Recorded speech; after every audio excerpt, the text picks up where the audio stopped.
You've probably been hearing more and more about facility management lately, but what does it actually mean? At its core, facility management is all about overseeing the day-to-day operations of a building and its infrastructure.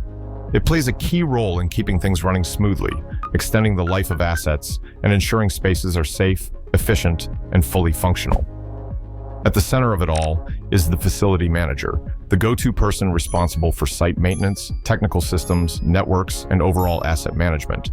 He makes sure everything is up to code and helps foster strong collaboration between internal teams and third-party contractors. Facility management spans a wide range of industries: hospitals, office buildings, schools, hotels, retail spaces, public venues, and more. A major part of this process involves CMMS software. It helps centralize asset data, manage third-party providers and contracts, plan and track job requests, and monitor the real-time status of your infrastructure. In short, when you bring facility management together with a powerful CMMS, you gain full control over your job management, third parties, and assets, ensuring a safe, efficient environment and better satisfaction for everyone using the space.